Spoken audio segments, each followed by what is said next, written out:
We at Andrews Partnership see a lot of transformation in the communications industry.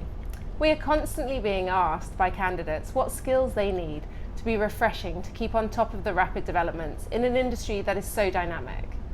Today we're talking to Dr. Laura McHale, who, after more than 15 years spent successfully in corporate communications roles, she retrained as a psychologist and now spends her time advising senior executives to help organizations increase performance, reduce stress, burnout, and boost engagement. Welcome, Laura. Thank you so much. So, what made you retrain in psychology? There were really a few different factors. I really enjoyed my career in corporate communications, specifically focusing on internal communications. But I sensed that I wanted to do kind of deeper work and something that was a little bit more meaningful. I was fascinated by how internal communications was trying to impact employee behavior and the alignment with the strategy of the company. But I sensed that there was sort of a bigger area that I was a part of or wanted to be a part of. I also worked primarily in the financial services industry, and there's not a lot of people over about the age of 55. And as my midlife is coming up upon me, I decided that I wanted to retrain into a field that I could potentially do for much longer. Interesting, yeah, interesting. What have you found particularly are the most transferable skills? I think, the more that I studied organizational psychology and leadership psychology, the more I realized that I'd actually been doing a lot of behavioral science without knowing it. Right. Especially in internal comms. For example, designing surveys, doing quantitative and qualitative research. I didn't realize when I was coding people's, written in comments on employee surveys, that's actually qualitative research. So a lot of those skills are very directly transferable. I think that approaching organizations through a psychological lens causes you to look a little bit more at the role of anxiety in organizational life, which was something that I didn't really address when I was doing internal comms.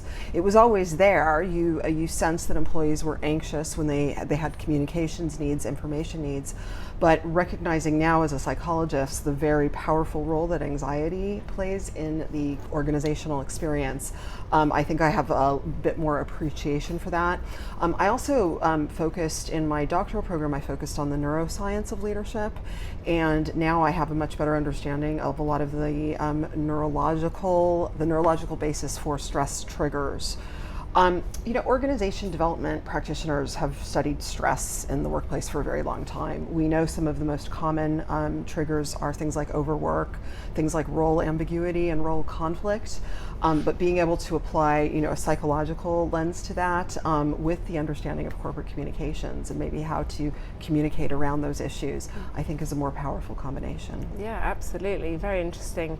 And along the way, with such a whilst you explain it as being quite a natural move in a way to psychology, did you ever have to overcome like imposter syndrome?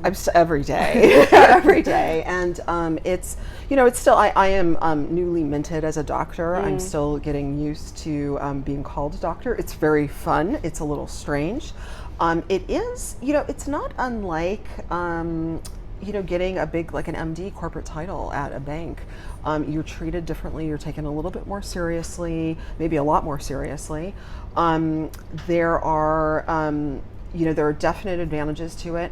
I think one of the things, though, that I do not want to lose touch with, especially now that I'm no longer a student, is I want to be a lifelong learner, and I don't want to always position myself as an expert, especially when I'm consulting with organizations. People who are sitting on the inside of an organization know far more about it than I ever will. So a big part of my role is to kind of access that humility, to learn from the client.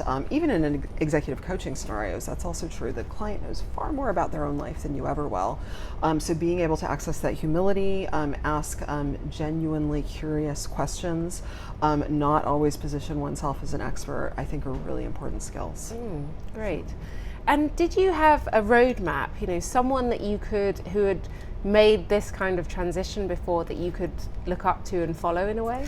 You know, that's such a good question, because I know that there are many stories, you know, you see stuff on the internet sometimes about people that had kind of midlife career transitions, and I should be able to name a few of them, but for me, my most inspiring figures in my professional life have actually all been psychologists. Right. So I think of like Martin Seligman, who pretty much invented the field of positive psychology, studying what it is that causes human beings to flourish, rather than looking at kind of the psychopathology of what it is to be alive and to be human. From an organizational perspective, I'm hugely inspired by the work of Lisa Leahy and Bob Keegan at Harvard. They did a lot of the immunity to change methodology, looking at the cycles in adult development that we experience in organizational life, the fact that people are always growing and evolving, this idea that human beings don't change once we turn 25. It's all hogwash. We can reinvent ourselves and recreate ourselves all the time. So it's really, it's a lot of psychologists that are my primary inspiration. Well, that makes sense, I guess. And so is there any advice that you can offer others in the industry or outside the industry who are either making a nuanced shift or, you know, quite a dramatic one? I have a few pieces of advice, and one of them is, I think, especially for people that are internal communications practitioners, I think that there tends to be, not insularity, that's the wrong word because it sounds like we're cutting ourselves off from the rest of the organization, but I don't think that internal comms practitioners necessarily understand how they fit into the larger organizational puzzle. And I would encourage them really to look at themselves as OD, as organization development practitioners. And that is not just the home of HR and, you know, change management, but it's also the home of strategy, it's the home of operations. There's a lot of different aspects of organizational life, and I think that internal comms people, by opening themselves up to this idea of being OD practitioners, kind of internal behavioral scientists, they have access to a lot more educational resources. My second piece of advice is, a lot of people have asked me about getting a doctorate, especially in midlife. It is a huge commitment. It can be massively disruptive on one's career. It can be massively disruptive for one's partner and families.